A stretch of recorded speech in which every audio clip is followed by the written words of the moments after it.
అవినీతిని అరికట్టే ఒక అధికారిగా ఉన్న జేడీ లక్ష్మీనారాయణ మొట్టమొదటిసారిగా ప్రత్యక్ష రాజకీయాల్లోకి దిగుతూ ఉన్నారు. విశాఖపట్నం ఎంపీ అభ్యర్థిగా మరి కాసేపట్లో ఆయన నామినేషన్ దాఖలు చేయనున్నారు. అయితే ఇక్కడ ఈ పార్లమెంట్ సెగ్మెంట్ సంబంధించి పోటీ ఎట్లా ఉండబోతోంది, ఎటువంటి పరిపాలన అందించడానికి ఆయన రాజకీయాల్లోకి వచ్చారు అన్న విషయాన్ని అడిగేస్తున్నాం. సార్ చెప్పండి, ఎట్లా ఉండబోతోంది ఇక్కడ ప్రధానంగా పోటీ అనేది? ఇంతవరకు ఒక అధికారిగా పోలీసు ఉన్నతాధికారిగా మీరు అవినీతిని అంతమందించారు. ఈసారి ప్రత్యక్ష రాజకీయాల్లోకి వచ్చిన తర్వాత ఎట్లా ఉండబోతుంది? నేను పోలీస్ అధికారిగా పనిచేయలేదు, ఒక ప్రజాసేవకుడిగానే పనిచేశాను అప్పుడు కూడా. కాబట్టి ఇప్పుడు కూడా ప్రజాసేవకే వచ్చాను.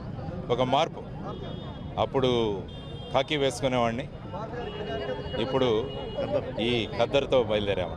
ఖాకీ నుంచి ఖద్దరుకు మారాను, అంత మాత్రమే. కానీ ప్రజాసేవ అన్నది అలాగే ఉంటుంది, ఉండబోతుంది అన్నమాట. కాబట్టి విశాఖపట్నం లాంటి ప్రదేశంలో ఒక పార్లమెంట్ అభ్యర్థిత్వం అంటే అది మా నాయకుడు పవన్ కళ్యాణ్ గారు నా మీద పెట్టిన విశ్వాసం.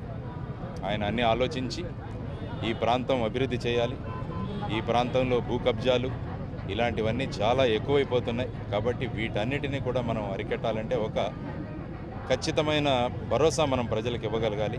ఆ భరోసా ఇచ్చే బాధ్యతను నా మీద ఆయన ఉంచారన్నమాట. కాబట్టి ఆయన నా మీద చూపించిన ఆత్మవిశ్వాసానికి, ఆయన విశ్వాసానికి నేను ఖచ్చితంగా ఎక్కడ కూడా వెనక వెళ్లకుండా ఆయన కలలన్నీ నిజం చేస్తానని అనుకుంటున్నాను. అందువల్ల మీ ద్వారా విశాఖపట్నంలో ఉన్న ప్రజలందరికీ నేను చేస్తున్న విన్నపం ఏంటంటే, ప్రజాసేవ తప్ప వేరే ఇంట్రెస్ట్ నాకు లేదు. ప్రజాసేవ చేయడానికే వచ్చాను. కాబట్టి ప్రతి క్షణం ప్రజల కోసం అవైలబుల్గా ఉండి విశాఖపట్నాన్ని మన భారతదేశంలోనే ఒక అతి ఉత్తమమైన కాన్స్టిట్యుయెన్సీగా తయారు చేయాలన్నది మా సంకల్పం. ముఖ్యంగా మీరు మోటివేటివ్ స్పీచెస్ ఏవైతే ఉన్నాయో దానికి మీరు పెట్టింది పేరు, ఇప్పటికే వేలాది స్పీచెస్ ఇచ్చారు. ముఖ్యంగా యువతకు సంబంధించి విశాఖపట్నం కావచ్చు, విశాఖలో యువత అత్యధికంగా ఉంది. యువతకి రాజకీయాల గురించి మీరేం చెప్తారు? యువత రాజకీయాల్లో రావాలని చెప్తాను నేను. ముఖ్యంగా ఈ ఎన్నికల తర్వాత మేము విలేజ్ పంచాయతీ ఎలక్షన్స్ మీద కూడా కాన్సన్ట్రేట్ చేయగలం. గ్రామ వ్యవస్థ ఏదైతే మహాత్మా గాంధీ కలలు కన్న గ్రామ స్వరాజ్యం ఉందో, విలేజ్ రిపబ్లిక్స్ అంటాం. ఆయన ఏమంటారంటే ప్రతి గ్రామం కూడా ఒక దేశంలాగా తయారవ్వాలి. అటువంటి దేశాలు ఉన్న గ్రామాలను తయారు చేసే ఆకాంక్షతో మేము ముందుకు వెళ్తాం. కాబట్టి అది తర్వాత వచ్చేసి విద్యార్థులకు ముఖ్యంగా ప్రభుత్వ ఉద్యోగం రావాలి అనే ధ్యాస నుంచి నేను 100 మందికి ఉద్యోగం ఇస్తాను అన్న ఆలోచనలతో మేము నింపబోతున్నాం.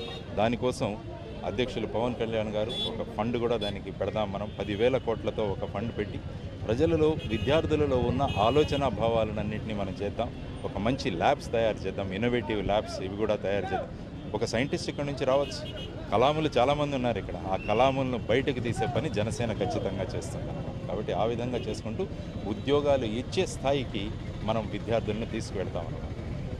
మొత్తమే చూసుకుంటే పార్లమెంట్ నియోజకవర్గానికి సంబంధించి విశాఖపట్నం యువతకి ఉద్యోగాలు, ప్రభుత్వ ఉద్యోగం కోసం ఎదురు చూడకుండా వాళ్లే 10 మందికి ఉద్యోగాలు, ఉపాధి కల్పించే విధంగా యువతను తీర్చిదిద్దడంతో పాటు ఖచ్చితంగా ఇక్కడ గెలిచిన తర్వాత ఇక్కడ ఏదైతే అవినీతి ఉందో, భూ కబ్జాలకు సంబంధించి ఉక్కుపాదం మోపుతామని చెప్తుండే అతనికి సంబంధించిన ప్రతి నియోజకవర్గంలోనూ టాప్ 5 సమస్యలను అక్కడ ఉన్న అభ్యర్థులు ఎలివేట్ చేయడం ద్వారా ఖచ్చితంగా ప్రజలకి మేలు చేకూరుస్తామంటున్నారు జేడీ లక్ష్మీనారాయణ. ఇది ఇక్కడ ఇమ్రాన్తో కలిసి ఆశా 99 కోసం విశాఖ నుంచి.